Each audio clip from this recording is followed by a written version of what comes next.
साले दोम हिस्सा नसर, lecture number 33।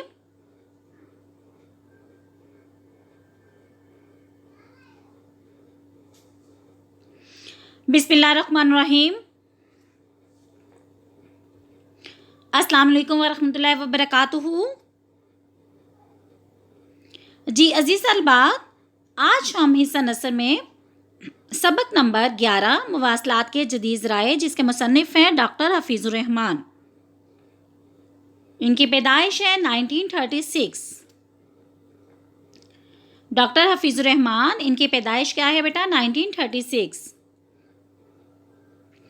जी अजीज़ तलबात, सबक नंबर 11 जिनके मुसन्निफ़ है डॉक्टर हफीज़ुर्रहमान, मवासलात के जदीद ज़राए। मवासलात अजीज़ तलबात किसको कहते हैं? मवासलात कहते हैं ज़राए नक़ल को। ठीक है, अब देखें इसमें पहला पैराग्राफ जो आपके सामने दिया जा रहा है बेटा कि मवासलात शुरू से इंसान की एक ज़रूरत रही है ना। पहले इस काम के लिए ख़त व किताबत के देकर कासद बेचे जाते थे, फिर घुड़सवार जो है वो आने लगे, फिर घुड़सवारों के ज़रिए बहुत दूर दूर तक पैगाम भेजे जाते थे। दूर दराज तक पैगाम भेजने के लिए 10-10, 12-12 मील पर मंजिलें बनी हुई थी। मंजिलें बेटा कहते हैं, मंजिलें जो है अमवी दौर में जो है और बाद में भी मुग़लों और शेर शाह सूरी के अहद में डाक जो है आगे भेजने के लिए एक मुकर्ररा फासले पर चौकी बनी हुई थी जहाँ ताज़ा दम घोड़े तैयार रखे जाते थे। जो ही एक मंजिल से डाक पहुँचती, ताज़ा दम घोड़े जो थे के साथ मौजूद नया घुड़सवार वो डाक अगली मंजिल तक ले जाता। यानी एक मंजिल से दूसरी मंजिल तक का फासला कमोबेश 12 मील के लगभग मुकर्रर था। अब जो थे घुड़सवार खतूत का थैला लेकर अगली मंजिल को जाते और वहाँ के घुड़सवार के हवाले करके वापस लौट आते। अगली मंजिल का जो घुड़सवार भी ऐसा ही करता। इस तरीके से सैकड़ों मील दूरी तक खत पहुँचाए जाते थे। ये कब की बात हो रही है बेटा? पहले वक्तों की बात हो रही है। मुसलमान हुक्मरानों ने अपने ज़माने में घुड़सवारी के ज़रिए मवासलात के निज़ाम को बहुत तरक्की दी। उसके लिए एक जुदागाना महकमा कायम कर दिया जो कहलाया दीवानुल बरीद कहलाता है। जी अजीज़ तलबात, जो है दीवानुल बरीद कहते हैं महकमा डाक को। देखिए घुड़सवार हैं किस तरह से जो है वो एक जगह से दूसरी जगह वो जाते थे। जी अजीज़ तलबात, मज़ीद आगे अब देखें कि अगला अगर हम पैराग्राफ देखेंगे तो बहुत ज़माने तक मवासलात या पैगाम रसानी का काम कबूतरों से भी लिया जाता था। खा तो उसकी गर्दन या उसके बाजू में बांध दिया जाता था और वो उसे मंजिल मकसूद तक पहुंचा देता था। मंजिल मकसूद का मतलब क्या है अजीज़ तलबात? जहाँ पहुंचना हो। उनके ज़रिए सैकड़ों साल तक पैगाम रसानी हुई। इन्हें पहली बार किसने इस्तेमाल किया उसका तो इल्म नहीं, मगर ये बात तारीख़ की किताबों में बाकायदा मौजूद है कि मुसलमान हुक्मरान ने उन्हें पूरे बिलाद इस्लामिया में इस्तेमाल किया। बिलाद इस्लामिया बेटा कहती हैं इस्लामी ममालिक को, इस्लामी दुनिया को। शाम, इराक़, मिस्र और ईरान वगैरह में। हिंदुस्तान के मुग़ल फरमारवा जहांगीर ने भी इस काम के लिए कबूतर पाल रखे थे। जी अजीज़ तलबात, जहांगीर जो है मुग़ल बादशाह जो हैं ये 1569 से 1627 मुग़ल फरमारवा हैं अकबर आज़म का बेटा और शाहजहाँ का वालिद। जहांगीर कौन है बेटा?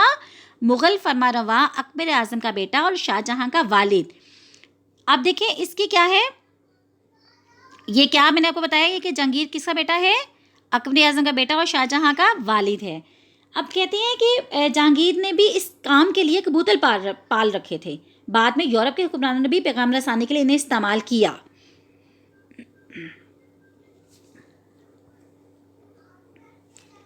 मज़ीद देखें बेटा, तीसरी इबारत में कि जब साइंस का दौर शुरू हुआ तो दूसरे शोबा के साथ साथ मवासलात में भी बड़ी तरक्की हुई।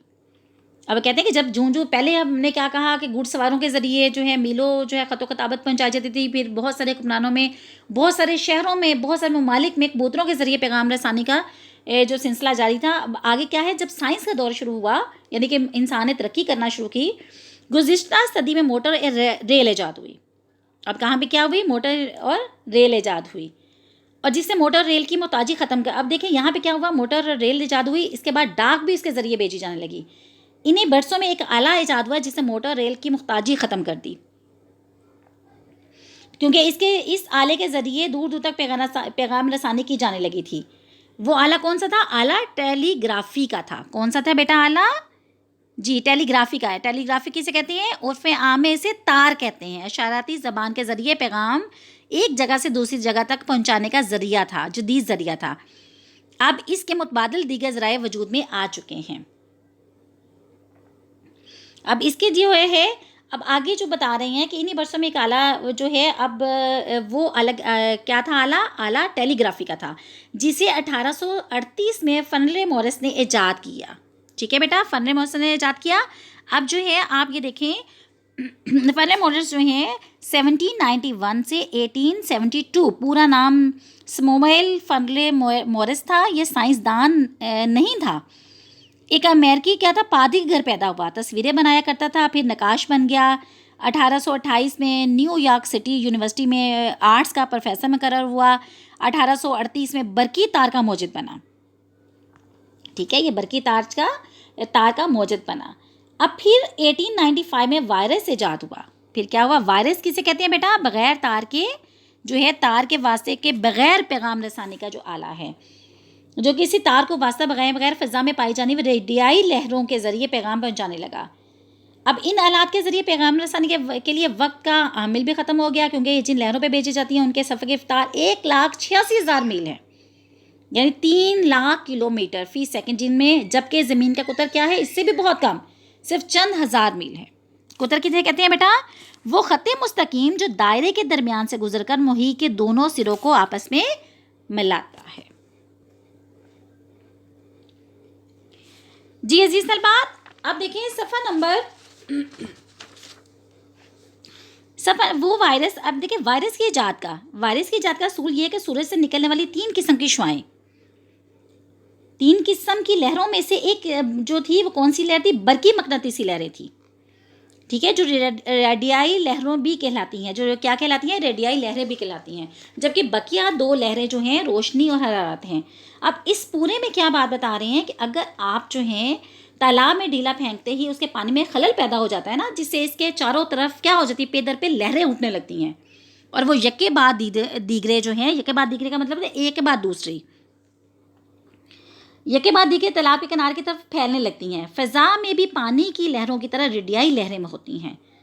फ़िज़ा जो है, खामोश फ़िज़ा में किसी भी किस्म की आवाज़ इन लहरों में तालाब के पानी की तरह का क्या हो जाता है, खलल पैदा कर देती है। खलल का मतलब क्या होता है बेटा, बगाड़ पैदा कर देती है, खामी पैदा कर देती है।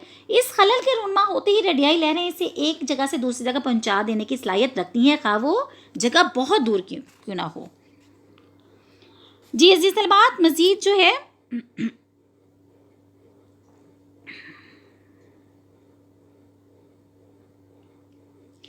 अब देखिए वायरस जो है, जिस असूल पर काम करता है, जो यानी वायरस जो इस असूल पर काम करता है, उसके ज़रिए पैगाम सिर्फ भेजा नहीं बल्कि वसूल भी किया जा सकता है।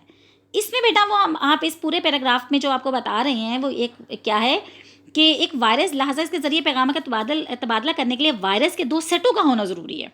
इनमें से एक सेट फ़र्ज़ कीजिए कि कराची में है और दूसरा कहाँ पे है, हैदराबाद में। अब दोनों सेटों की बनावट बिल्कुल एक जैसी होगी और दोनों एक ही असूल पे काम करेंगे। दोनों सेटों में एक क्या होगा, माइक्रोफोन होगा। माइक्रोफोन का मतलब क्या होता है बेटा, छोटा सा फ़ोन। अब वो क्या किससे मुंसलिक होगा, बिजली के तारों से जुड़ा हुआ होगा, जो बैटरी से भी काम कर सकता है। तार अपने दूसरे सिरे पर एक ट्रांसमीटर से मुंसलिक होता है। ठीक है, ट्रांसमीटर बेटा कहते हैं पैगाम भेजने का एक आला कहते हैं। ट्रांसमीटर्स के दूसरे सिरे पर क्या होगा, एरियल का तार मुंसलिक होगा। अब एरियल किसे कहते हैं बेटा, वो तार जो फ़ज़ा से बरकी लहरें वसूल करता है। अब जो है यहाँ पे मुझसे कोई पैगाम दूसरे वायरस सेट पर भेजने के लिए अपने वायरस सेट को मुंह के करीब लाकर पैगाम के जो अल्फाज मुंह से अदा किए जाते हैं वो सबसे पहले इसके माइक्रोफोन में दाखिल होते हैं। माइक्रोफोन से वो इर्तिआश में तब्दील होकर अंदरूनी तार के जरिए वायरस के ट्रांसमीटर में पहुंचते हैं। इर्तिआश का मतलब क्या होता है बेटा, जी हरकत, हथराहट। वहां से वो बाहर निकल कर रेडियाई लहरों की सूरत में हवा में चारों तरफ फैल जाते हैं। हैदराबाद में रखे हुए इस बनावट के वायरस सेट में भी जो रिसीवर होता है, अब रिसीवर किसे कहते हैं बेटा, बरकी लहरें वसूल करने वाला आला है। वो इस आवाज़ को रेडियाई लहरों की सूरत में वसूल करता है। वायरस सेट के अंदर जो एम्पलीफायर होते हैं, ठीक है, एम्पलीफायर बेटा कहते हैं बरकी लहरों को ताकतवर बनाने वाला आला। इन लहरों को ताकतवर बना देते हैं, फिर वो लहरें जो है वायरस सेट के ज़रिए सेट के लाउड स्पीकर में पहुंचती हैं, जो इसे सुनने के लायक बना देता है। अब देखिए मज़ीद देखिए बेटा लाइक बना देता है। मज़ीद आगे हम देखेंगे ये जो क्या है, मार्कोनी है, जो आगे पैराग्राफ हम पढ़ेंगे, और ये सारा जो है आपका रेडियाई सिस्टम जो आपका चल रहा है पूरी फ़िज़ा में, जिसके ज़रिए हमारे सारे काम हो रहे हैं। ये पूरा निज़ाम जो ऊपर हमने बात की थी मार्कोनी उसकी हर चीज़ की। जी बेटा, अब देखिए मार्कोनी ने वायरस बनाने में पहली कामयाबी जो है 1895 में हासिल की। अब देखिए बेटा, मार्कोनी जो है 1874 से 1937 इटली का साइंसदान जिसने टेलीग्राफ इजाद की और रेडियो भी। इटली के पार्लियामेंट का रुकन भी रहा है। 1919 में उसे तिब्बियात का नोबल इनाम भी मिला है। किसकी बात करनी है बेटा? मार्कोनी की। मगर इस वक्त तक उसके ज़रिए अल्फाज नहीं बल्कि सिर्फ खट खट खट खट खट की आवाज़ें भेजने में कामयाब हासिल की। यानी कि उसने जो किया उसमें क्या हुआ कि सिर्फ खट खट खट खट की आवाज़ें जो हैं भेजने में कामयाबी हासिल की, और वो भी सिर्फ कितनी चंद गज़ की दूरी तक।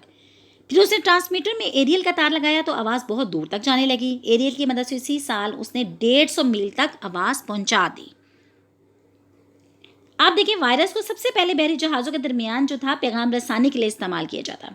ये वाक़या जो है 1897 का है। फिर उससे ज़्यादा आम इस्तेमाल की खातिर को टेलीग्राम भेजने के लिए इस्तेमाल किया गया। इसकी खातिर जगह जगह तार घर जो है कायम किए गए। पहला तार जो है 27 मार्च 1899 को इटली से फ्रांस भेजा गया। जी जी सलमात, ये आज हमने सबक नंबर 11 मुवासलत के ज़राए में 2 सफ़ात जो हैं हमने पढ़े हैं। इंशाल्लाह बाकी 2 लेक्चर में हम इस सबक को मुकम्मल करेंगे। अल्लाह ताला हम सबको अपनी हिफाजत में रखें।